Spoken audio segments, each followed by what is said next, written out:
Hello folks, I'm Benthelooney, and I sell shower curtain rings. Welcome to the end of an era. Gravity Falls ended 2 weeks ago, and its impact is still being felt over the internet. People are really sad to see it go. Not me. Nope, not affected by it ending in any way. Why? Just another chapter of my life that ended. I don't want to live anymore. Point is, Gravity Falls was a great show, and I think it's about time for me to again talk about what a great show it was. In a different way. Don't call this a salute, this is a Gravity Falls retrospective. Only the snootiest of laughter will be accepted during this video. Let's start with my first time getting exposed to Gravity Falls. It was 2010 when it was first announced to be in production. So I looked into it. I found out it's created by Alex Hirsch, and I was like, the guy who wrote for Flapjack? I hate that show! So I started to have doubts about how this show was going to be. Then Fishhooks came on, which Alex had a hand in. This was also a show I didn't care too much for. I figured Phineas and Ferb was going to be Disney's only good cartoon. Nothing was going to come close to it. Well, the summer of 2012 came around, and Gravity Falls debuted.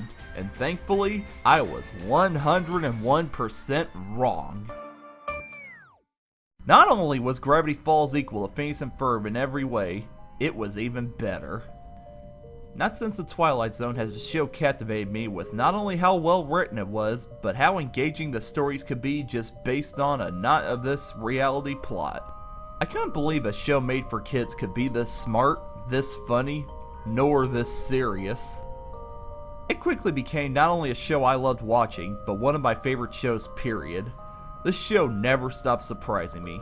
When I thought I knew what was going to happen, I turned out being way off. From the first episode, I had a feeling something was up with Stan, and figuring out what he was hiding might have been the only thing that kept me watching.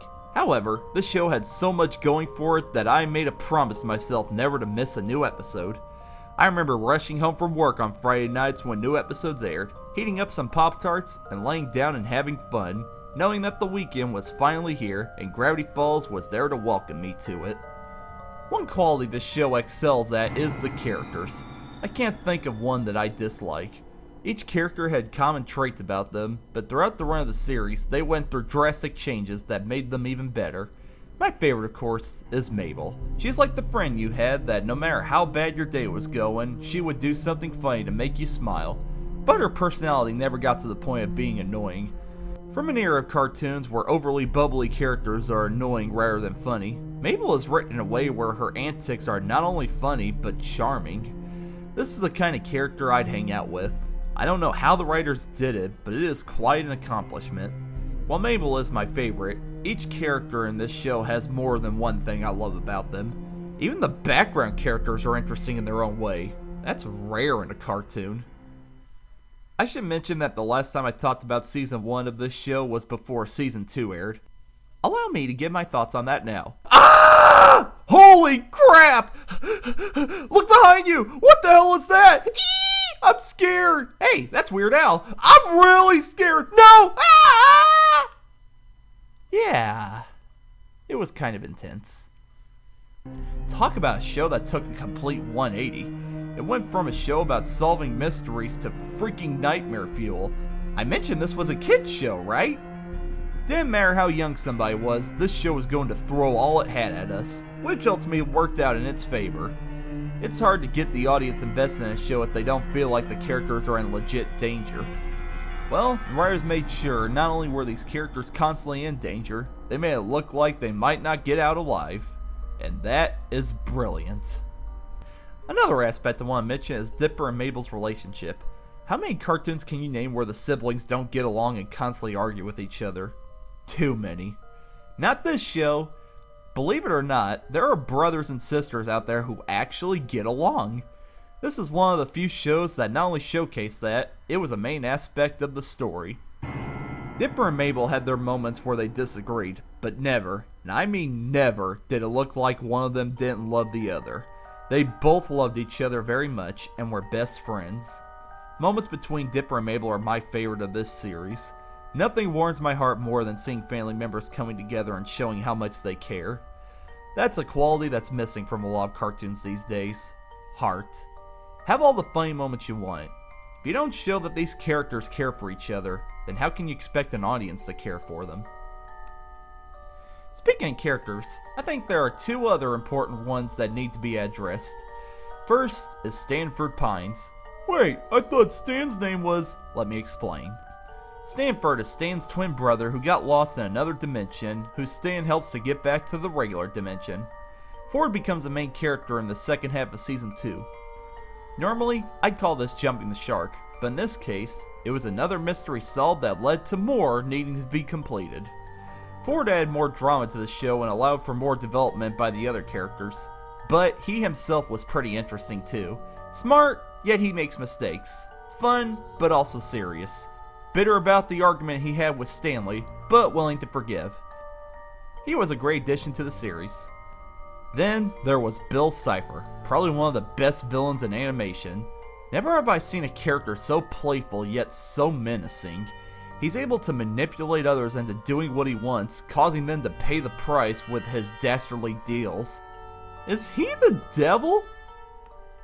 At long, long last, the gate between worlds has opened. The event 1 billion years prophesied has come to pass. The day has come. The world is finally mine. Yep, he's the devil. Bill added extra intensity to the show. You never knew what he was up to, but you always felt he couldn't be trusted. And some of the things he did to the characters I loved towards the end of the series made me flat out say, I want to punch his eyes so frickin' much right now. But that's a sign of a great villain. If you get the audience to hate him, you're doing your job. Gravity Falls concluded on February 15, 2016, with an hour-long special in which the Gravity Falls gang get rid of Bill after he takes over the town. It's a show that tied up most of the loose ends and sent Dipper and Mabel back to their home.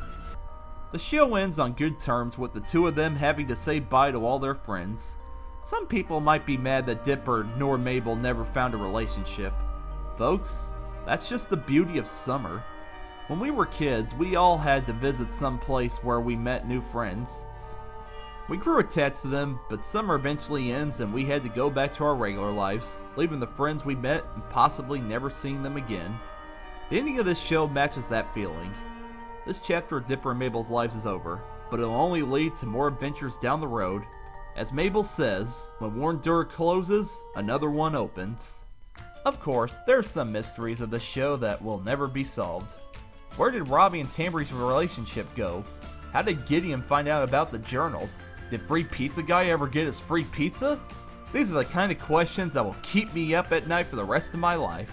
Thanks, Alex Hirsch! But actually, I think it's cool that a show like this kept these kind of mysteries open. There are so many mysteries in life that we can't explain, and this show represents those, leaving us constantly wondering about all the wonders of the world.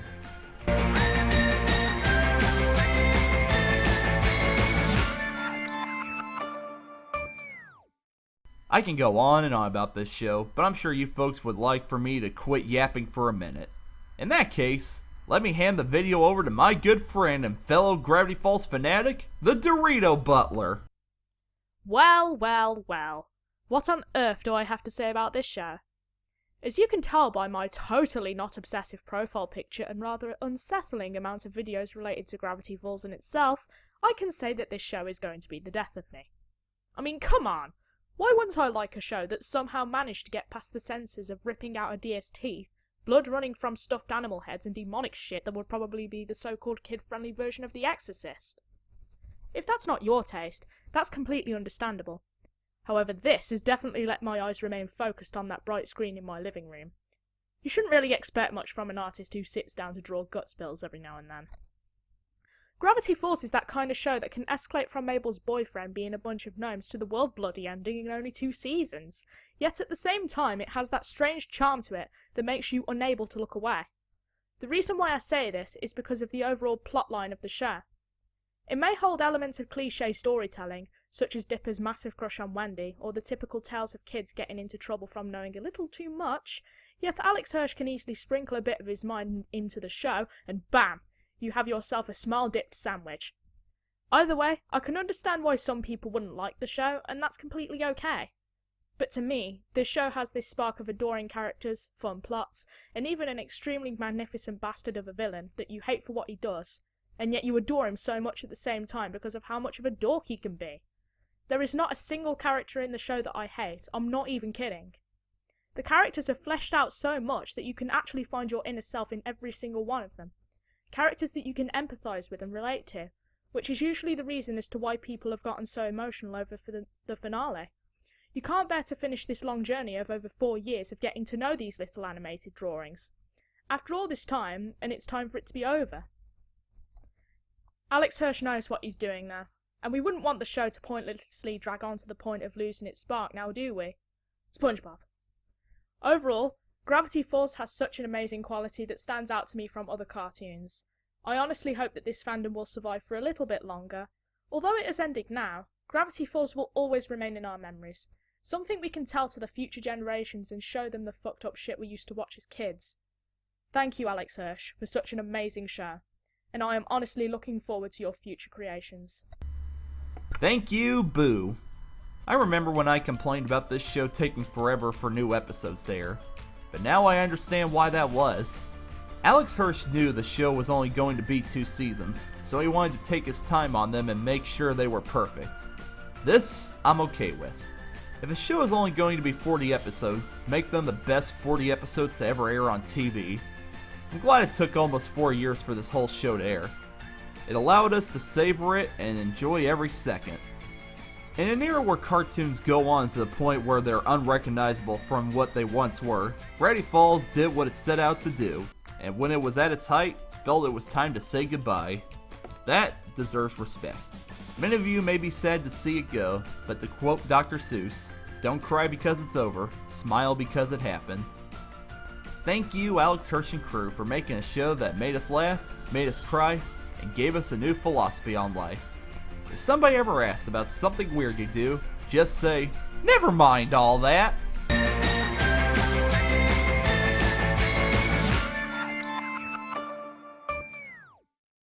I'm Benthelooney. I'm gonna write some Sergeant Blubbs and Deputy Durlin shit fix. But I will go down.